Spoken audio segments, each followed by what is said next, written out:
எதுக்கு நீங்க மறக்கணும்? அப்படியெல்லாம் இல்ல சத்யா. மகாவை தவிர நிறைய விஷயங்கள் இருக்கு. ஆனா மகா தான் முன்னாடி இருக்கா, அதான் உண்மை. எதுவா இருந்தாலும் என்னால மகாவை மறக்க முடியாது. மறக்க முடியும்னு எனக்கு தோணல. எதுக்காக மறக்கணும்? மகா நீங்க பெத்த பொண்ணு. ஒரு குழந்தைய சுமக்கிறப்ப எவ்வளவு கனவு இருக்கும், எவ்வளவு ஆசை இருக்கும்னு எனக்கு தெரியாதா? மகாவை நீங்க மறக்க கூடாது சத்யா. ஆனா எல்லாரும் என்ன மகாவை மறந்துருன்னு சொல்றாங்களே, என்னால எப்படி முடியும்? அவ என் கனவு, அவ என் உயிர். என்னால எப்படி மறக்க முடியும் சொல்லுங்க?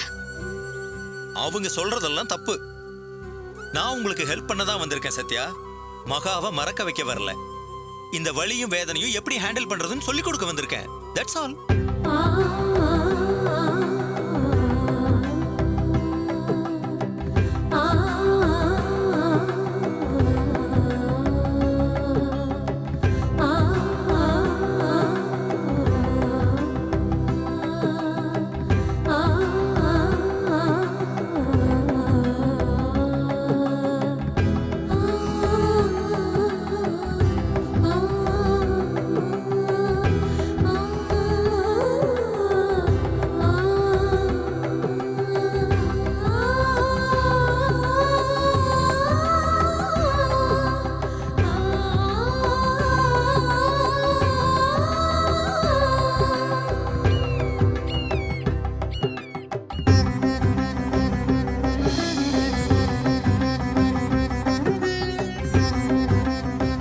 Hi Sathya, how do you feel?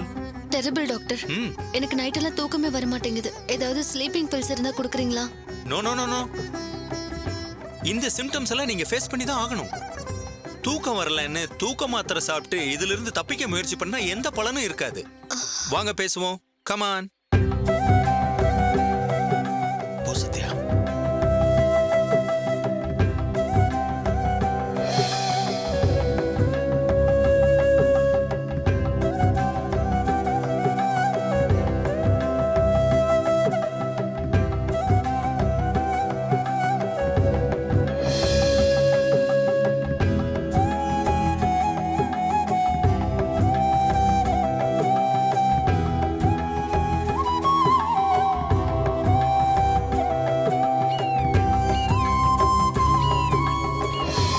Good morning doctor.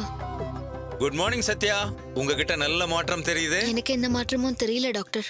Right. இன்னைக்கு மகாவை பத்தி எத்தனை தடவை நினைச்சீங்க? மறந்ததானே நினைக்கிறதுக்கு. பால் கட்டிட்டே நெஞ்செல்லாம் அழுத்துது. அதை விட மகாவோட நினைப்பு ரொம்ப அழுத்துது. அது அவ்வளவு சீக்கிரம் மாறிடாது. ஏன்னா இயற்கை பெண்களை அப்படிதான் படைச்சிருக்கு. குழந்தை வளர்ந்து நடக்க ஆரம்பிக்கிற வரைக்கும் பால் சுரக்கிற மாதிரி தான் நம்ம உடம்பை இயற்கை படைச்சிருக்கு. அதுல இருந்து வெளியே வர்றதுக்கு கொஞ்சம் நாள் ஆகும்.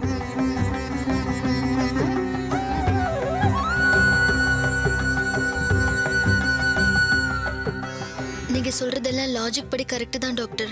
ஆனா நான் மகாவை இழந்துட்டேங்கிறது என் மனசு ஏத்துக்க மாட்டேங்குது. என்ன செய்யறது? உங்க அப்பாவை உங்களுக்கு ரொம்ப பிடிக்குமா? ரொம்ப பிடிக்கும் டாக்டர். உங்க அப்பா இறந்ததுக்கு அப்புறம் அந்த வேதனையெல்லாம் தாங்கிட்டு வாழ்றீங்க தானே? அதுவும் இதுவும் ஒண்ணா டாக்டர்? அப்ப எனக்கு தங்கச்சிங்களை கரை சேர்க்கணும், அம்மாவை பாத்துக்கணும்னு நிறைய கடமைகள் இருந்தது. அதனாலதான் மனசு தேத்திக்கிட்டு வெளியில வந்து உழைச்சேன். ஆனா இப்ப மட்டும் உங்களுக்கு பொறுப்பு இல்லையா?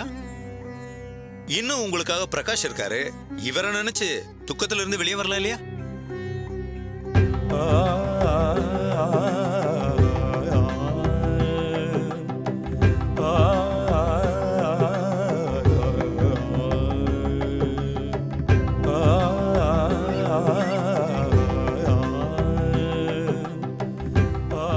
மகா தொலைஞ்சது வேதனை தான். அந்த வேதனையை மனசுல வச்சுட்டு சுத்தி இருக்கிறவங்களை எல்லாம் கஷ்டப்படுத்துற பர்சனாலிட்டியே நீங்க.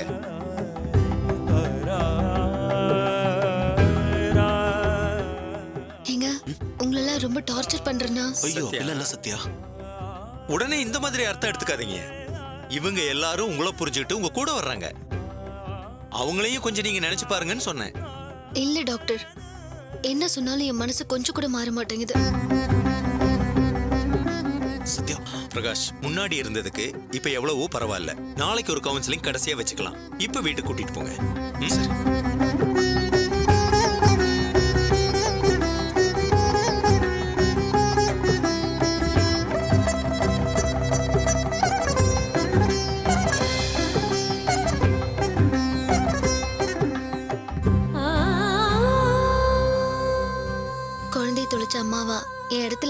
பார்த்தாதான் என்னோட வேதனை உங்களுக்கு புரியும். பெத்த குழந்தைய நீங்க எழுந்திருக்கீங்களா டாக்டர்? சத்யா, ஒண்ணு இல்லம்மா, 2 குழந்தைகளை இழந்திருக்கேன். டாக்டர், நான் உங்களை ஹர்ட் பண்றதுக்காக சொல்லல. நீங்க கேட்டதுல தப்பு இல்ல சத்யா. 2 குழந்தை எப்படி டாக்டர்? உங்களுக்காவது 10 மாசத்தோட அந்த குழந்தையோட பந்தம் முடிஞ்சு போச்சு. ஆனா என்னுடைய மூத்த மகனுக்கு அப்ப 10 வயசு, 2வது பொண்ணுக்கு 8 வயசு. வேளாங்கண்ணி டூர் போயிருந்தோம். அதிகாலையில சன்ரைஸ் பார்க்க போலாம் வாங்கன்னு கூப்பிட்டாங்க. நீங்க போய் பார்த்துட்டு வாங்கன்னு அனுப்பி வச்சேன். போனவங்க திரும்பி வரவே இல்லை. எப்படி டாக்டர்? சுனாமி. அதுல பறிபோன ஆயிரக்கணக்கான உயிர்கள்ல என் குழந்தைகளும் போயிட்டாங்க. I'm really sorry doctor. பரவாயில்லம்மா, நோ மைண்ட். எல்லாருக்குள்ளயும் இழப்பு இருக்கு சத்யா. நம்முடைய இழப்பு தான் பெருசுன்னு நாம நினைச்சிட்டு இருக்கோம். ஆனா இதை விட இழந்தவங்க ஆயிரக்கணக்கான பேர் இருக்காங்க. உங்க மகா காணாம போயிருக்கா, அவ நிச்சயமா கிடைப்பான்னு நம்பிக்கையோடு இருங்க.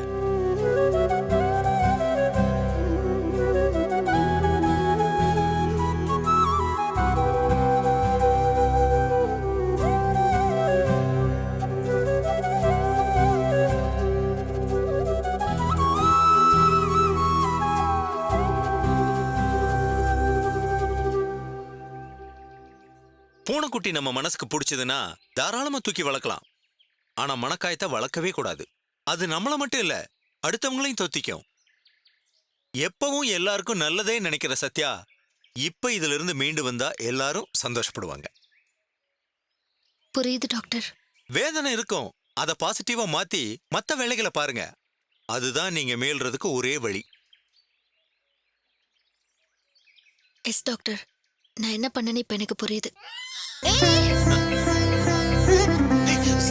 நீங்க இருங்க, போகட்டும் பிரகாஷ். ரொம்ப நாளைக்கு அப்புறம் இப்பதான் சொசைட்டி அவங்க பாக்குறாங்க. என்னடா என்னடா என்னடா விழுந்துட்டீங்களா? அச்சச்சோ. எங்க விழுந்தீங்க? எங்க உங்க அம்மா? சரி சரி. அவங்க முதல்ல வீட்டை விட்டு வெளியே வரணும். ரூம்ல அடைஞ்சு கிடக்க அவங்க டிப்ரெஷன் தான் அதிகமாகும். பாத்தீங்களா, முதல் முறையா சொசைட்டியோட இன்டராக்ட் பண்ண ஆரம்பிச்சிருக்காங்க. இதுவே நல்ல அறிகுறி தான்.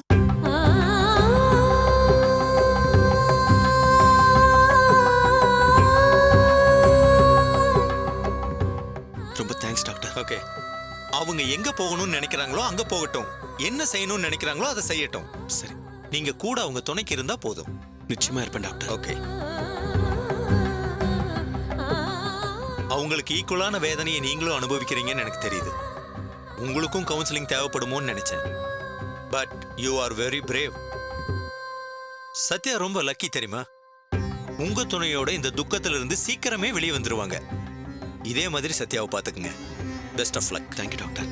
உங்களுக்கு தான் நான் நன்றி சொல்லணும் doctor. No no no no, it's okay Prakash. It's my profession. என் டியூட்டியை நான் பண்ணேன். நான் வரட்டா? Okay doctor.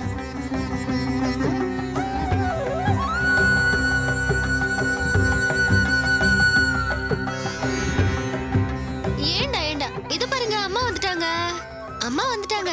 உங்க குழந்தையா? ஆமாமா. என்னங்க இதை விட்டுட்டு எங்க போயிருந்தீங்க? அவங்க அப்பா கிட்ட போன்ல பேசிட்டு இங்க வந்தேன். விழுந்துட்டா. குழந்தை பாத்துக்கோங்க. சரிம்மா. போங்க. அழகா இருக்குல்ல குழந்தை? ஆமா சத்யா. டாக்டர் எங்க? டாக்டர் கிளம்பிட்டாரு. நம்ம வீட்டுக்கு போலாமா? பிரகாஷ், சாமி கும்பிட்டுட்டு போலாம். சரி.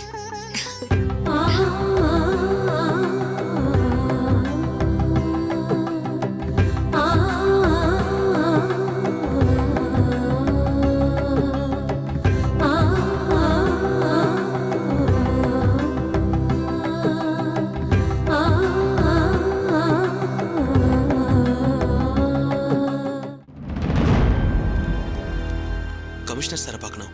ஒரு நிமிஷம் சார். சார், இங்க சத்யா மேடமும் பிரகாஷ் சாரும் வந்திருக்காங்க. ஓகே சார், நீங்க உள்ள போங்க. தேங்க்யூ. போலாம்.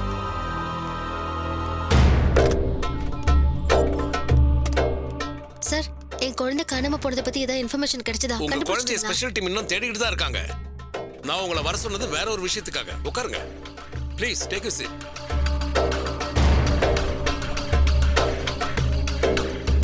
எப்படி இருக்கீங்க மேடம்? உடம்பு பரவாயில்லையா? உடம்பு எப்ப வேணாலும் தேறிடும் சார். மனசுதான் இன்னும் வேதனையில இருக்கு. என் குழந்தையோட இடுப்புல இருந்து இன்னும் வெளியே வரவே முடியல சார். குழந்தைய கண்டுபிடிக்கவே முடியாதா? கண்டுபிடிச்சிடலாம் மேடம், நம்பிக்கையோட இருங்க. நான் உங்களை வர சொன்னது வேற ஒரு விஷயத்துக்காக. மந்த்ராவை காயத்ரின்னு சந்தேகப்பட்டு மினிஸ்டர் மூலியமா கேள்வி கேட்டிருந்தீங்கல்ல, அந்த சந்தேகத்தை தீர்க்க வேண்டியது மந்த்ரா மேடத்தோட கடமை. அவங்க சர்டிபிகேட்ஸ் எல்லாம் கொண்டு வந்திருக்காங்க. நீங்க செக் பண்ணிக்கிறீங்களா? எல்லா சர்டிபிகேட்ஸும் இதுல இருக்கு. ஒரு சாதாரண தாசில்தார் முன்னாடி நான் இதெல்லாம் காமிச்சு என்ன ப்ரூவ் பண்ண வேண்டிய நிலைமை வரும்னு நான் கனவுல கூட நினைக்கல. சார் சொன்னதுக்காக நான் எல்லா சர்டிபிகேட்ஸையும் கொண்டு வந்திருக்கேன். Frankly speaking, it's an insult for me. Check it.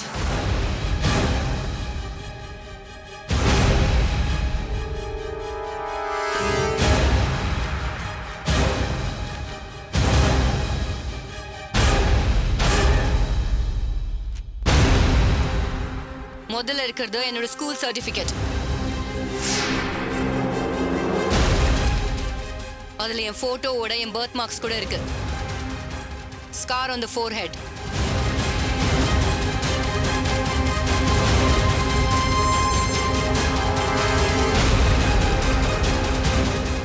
அடுத்த சர்டிபிகேட் என்னோட யூஜி கான்வகேஷன்.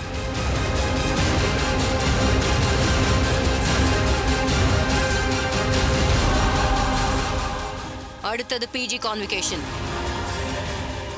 அடுத்தது யூபிஎஸ்சி பிரிலிமினரிக்கு போன ஹால் டிக்கெட். போட்டோவோட இருக்கு. அடுத்தது மெயின் எக்ஸாமோட ஹால் டிக்கெட் அண்ட் மார்க்ஸ். ஒரே அட்டெம்ப்ட்ல இன்டர்வியூ போனேன். அந்த இன்டர்வியூக்கு கால் வந்த லெட்டர், அதுக்கான ஜெராக்ஸ் காப்பி தான். அடுத்தது ஐஏஎஸ்க்காக வந்த கால் லெட்டர். ஆனா எனக்கு ஐபிஎஸ் ஆகணும்னு தான் கனவு. அதனால தான் ஐஏஎஸ் விட்டுட்டு ஐபிஎஸ் சூஸ் பண்ணேன். அடுத்தது நீங்க பார்க்க போறது ஹைதராபாத் அகாடமில இருந்து எனக்கு வந்த கால் லெட்டர்.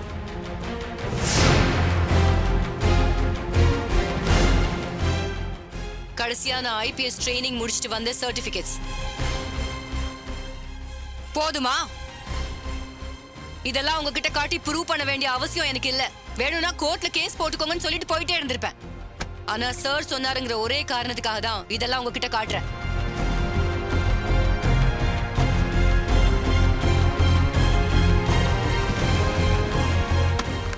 சார், இதுக்காக தானே காயத்ரி மிஸ்ஸிங் கேஸ்ல இருந்து என்ன சஸ்பெண்ட் பண்ணி வச்சிருந்தீங்க. இப்போ நான் என்கொயரி கண்டினியூ பண்ணலாமா? நிச்சயமா மந்த்ரா. சார், நீங்க மினிஸ்டர் மூலியமா பிரஷர் கொடுத்ததுனால தான் நான் மந்த்ராவை தேவையில்லாம சங்கடத்துக்குள்ளாகிட்டேன்.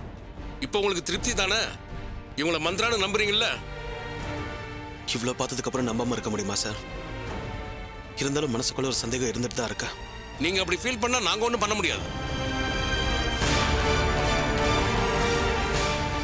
சார், இவங்க காயத்ரி இல்லனா எதுக்காக எங்க மோனி மேல அளவு கடந்த பாசத்தை காட்டணும்? எங்களுக்கு அது இப்போ வரைக்கும் புரியல. ஜெயின் விலாஸ்ல இருக்கிறவங்க எல்லாருமே குற்றவாளிங்கிற மாதிரி இவங்க விசாரணை பண்றது எங்களால ஏத்துக்கவே முடியல சார். என்ன நான்சென்ஸ் இது? சந்தேகம் எங்க இருக்கோ அங்கதானே என்கொயரி பண்ண முடியும். அதுக்காக எங்களையே சந்தேகப்படுவீங்களா? அந்த காயத்ரியால நாங்க எவ்வளவு பாதிக்கப்பட்டிருக்கோம்னு உங்களுக்கு தெரியாது. அவ தலைமறைவா வாழ்ந்தப்போ என்ன கர்ப்பிணின்னு கூட பார்க்காம கார்ல வச்சு கடத்தி கொல்ல பார்த்தா. அது தெரியுமா உங்களுக்கு? நீங்க அந்த காயத்ரியால பாதிக்கப்பட்டிருக்கீங்கன்ற ஒரே ஒரு காரணத்துக்காக தான் உங்க குடும்பத்துக்கு மேல எனக்கு சந்தேகம் வருது. இது தப்பா சார்? பாதிக்கப்பட்டவங்களுக்கு தான் கொலை செய்யறதுக்கான மோட்டிவ் இருக்கு.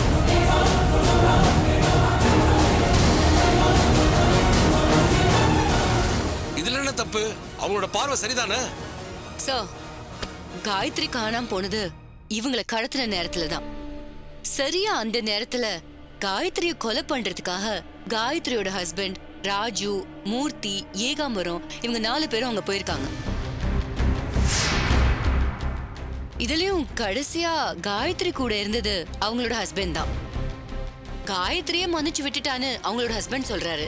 அது உண்மையா இல்லையான்னு யாருக்கு தெரியும்? அதை தெரிஞ்சுக்கதான் நான் என்கொயரி பண்றேன். சரி, அப்புறம் எதுக்கு அந்த இடத்துலயே இல்லாத என்னோட ஹஸ்பண்ட கொலைகார மாதிரி ட்ரீட் பண்றீங்க? உங்க ஹஸ்பண்டுக்கு காயத்ரியை கொலை பண்ண மோட்டிவ் இருக்கு. அப்போ அது கொலைன்னு முடிவு பண்ணிட்டு தான் நீங்க என்கொயரி ஸ்டார்ட் பண்றீங்க. இது எந்த விதத்துல நியாயம்? அந்த இடத்துல கொலை செய்ய யூஸ் பண்ண வெப்பன்ஸ் கிடைச்சிருக்கு. பிளட் ஸ்டெயின்ஸ் கிடைச்சிருக்கு. ஃபோரன்சிக் ரிப்போர்ட் வந்துச்சுன்னா அது காயத்ரியோட பிளட் தானான்னு ப்ரூவ் ஆகும். மிஸ் ஆன காயத்ரி இது வரைக்கும் கிடைக்கல. அதனால கொலை செய்யப்பட்டிருக்காங்கிற டைரக்ஷன்ல தான் நான் என்கொயரி பண்ண முடியும். அதுக்காக என் ஹஸ்பண்ட கொலை பண்ணாருன்னு முடிவு பண்ணிட்டீங்களா? முடிவு பண்ணல, முடிவை தேடுறேன்.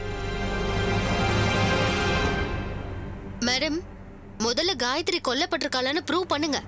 அதுக்கப்புறம் கொலைகாரன் யாருன்னு கண்டுபிடிங்க. இன்னும் மிஸ்ஸிங்கா மர்டரான்னு கண்டுபிடிக்காம எங்களை போட்டு டார்ச்சர் பண்றீங்க.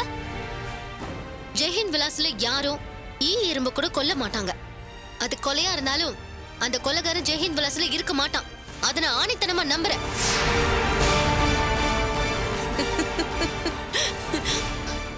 உங்க நம்பிக்கை அப்படி இருந்தா அதை கெடுக்கிறதுக்கு நான் விரும்பல. ஆனா ஒண்ணு, ஐ மந்த்ரா IPS. தப்பு செஞ்சிருந்தா அது எவனா இருந்தாலும் நான் விட மாட்டேன். கொலை செஞ்சிருந்தா கொலைகாரன் என் கண்ணு முன்னால இருந்து தப்பிக்கவே முடியாது.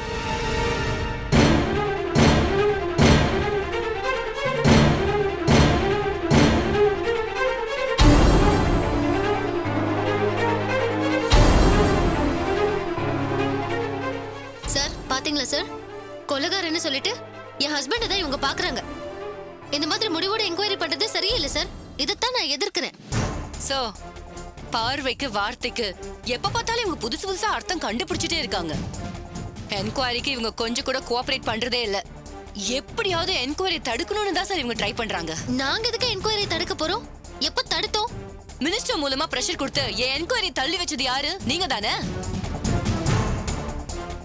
சாதாரணமா ஹாஸ்பிட்டல் வந்தாலும் கோயிலுக்கு வந்தாலும் என்ன எதிரி மாதிரி ட்ரீட் பண்ணது யாரு? நீங்க தானே. இப்ப கூட அக்யூஸ் ஜெயஹிந்த் விலாஸ்குள்ள தான் இருக்கான். அவனை நெருங்க கூடாதுன்னு நீங்க தான் அக்யூஸ்ட காப்பாத்த முயற்சி பண்றீங்க. சட்டத்தை மதிக்கணும்னு என் ஹஸ்பண்டோட அண்ணன் மேலேயே ஆக்ஷன் எடுத்தவனா? எந்த காலத்திலயும் சட்டத்தை மதிக்காம இருந்ததே இல்ல. என் நேர்மையை நீங்க சந்தேகப்படுறீங்களா?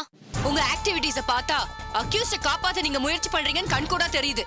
வேற எப்படி நினைக்கிறது? யார் அக்யூஸ்ட காப்பாத்த நினைக்கிறது? காயத்ரி மாதிரி நீங்க இருக்கீங்கிறதுனால தான் ஹாஸ்பிட்டலுக்கு வராதீங்க, கோயில் ஃபங்க்ஷனுக்கு வராதீங்கன்னு சொன்னோம்.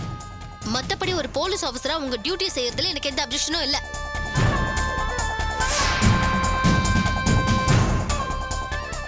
அப்புறம் என்கொயரிய குறை சொல்றீங்க? சந்தேகம் உங்க வீட்டு ஆளு மேல இருந்தா என்கொயரி செய்வோம். அது தடுத்தா நிச்சயம் அக்யூஸ்ட நீங்க காப்பாத்துறீங்கன்னு தானே அர்த்தம். யாருங்க காப்பாத்தணும்னு நினைச்சா? உங்களால எங்க குடும்பத்துக்கு எவ்வளவு டார்ச்சர். நீங்க வந்த அன்னைக்கு எங்க மோனியோட கை உடைஞ்சது. என் வயித்துல அடிச்சு என் குழந்தைய கொல்ல பாத்தீங்க. கடைசியா என் குழந்தைய கடத்திட்டு போனவங்களோட சிரிச்சு சிரிச்சு பேசிட்டு இருந்தீங்க. இதுக்கப்புறமா நாங்க உங்களை எப்படி நம்புறது? நீங்க காயத்ரி இல்லன்னு ப்ரூவ் பண்ணிட்டீங்க. ஆனா காயத்ரி மாதிரி நீங்க எங்க குடும்பத்தை ஆட்டி வைக்க வரலங்கிறது என்ன நிச்சயம்? Enough. அப்படி என்ன நான் தப்பு செஞ்சுட்டேன்? ஆக்சிடென்ட்க்கும் பிளான் பண்ணி செய்யறதுக்கும் வித்தியாசம் தெரியாம நீங்களாம் எப்படி தாசில்தாரா இருக்கீங்க? நீங்க மட்டுமா மொத்த ஃபேமிலி முட்டாளா இருக்கீங்க. Mind your words. எவ்வளவு விளக்கம் கொடுத்தோம் திருப்பி திருப்பி சொன்னதையே சொல்லிட்டு இருக்கீங்க. எனக்கே இவ்வளவு டார்ச்சர் கொடுக்குறீங்கன்னா அப்போ அந்த காயத்ரிக்கு எவ்வளவு டார்ச்சர் கொடுத்திருப்பீங்க? யாரு? நாங்க காயத்ரிக்கு டார்ச்சர் கொடுத்தோமா? வீட்டுக்குள்ள என்ன நடந்துச்சுன்னு எனக்கு என்ன தெரியும்? அந்த காயத்ரி நல்லவளா கெட்டவளான்னு எனக்கு தெரியாது. ஆனா நிச்சயம் உங்க டார்ச்சர் அனுபவிச்சிருக்கான்னு மட்டும் தெரியுது. சார், இவங்க பேசுறதெல்லாம் பொறுத்துட்டு போகணும்னு எனக்கு அவசியம் இல்ல சார். அதுக்காக இந்த லேடி பேசுறதெல்லாம் நான் பொறுத்துட்டு போகணுமா சார்? நான் காயத்ரி இல்லன்னு ப்ரூவ் பண்ண சொன்னாங்க. ப்ரூவ் பண்ணியாச்சு. திரும்ப திரும்ப நான் காயத்ரி மாதிரி இருக்கேன், இவங்க குடும்பத்துக்கு கெடுதல் பண்ண வந்திருக்கேன்னு சொன்னா என்ன அர்த்தம்? அந்த காயத்ரிக்கு இவங்க பண்ண கொடுமைக்கு தான் இப்ப அனுபவிக்கிறாங்கன்னு நினைக்கிறேன். என்னங்க கொடுமை பண்ணிட்டோம்? எங்க வீட்ல என்ன நடந்ததுன்னு உங்களுக்கு தெரியுமா? ஏன் கொடுமை பண்ணல? அவங்கள நீங்க வீட்ல இருந்து அடிச்சு துரத்திருக்கீங்க. உலகத்திலே அவங்க பெருசா நினைச்சது அவங்களோட ஹஸ்பண்ட் தான். அவர்கிட்ட இருந்து டிவோர்ஸ் வாங்கி கொடுத்திருக்கீங்க. பொண்ணு அவங்க கிட்ட இருந்து பிரிச்சிருக்கீங்க. இதெல்லாம் கொடுமை இல்லையா? மேடம், எங்க வீட்ல என்ன நடக்குதுன்னு தெரியாம நீங்க பேசுறத பார்த்து என்னால சும்மா இருக்க முடியாது. Shut up Prakash.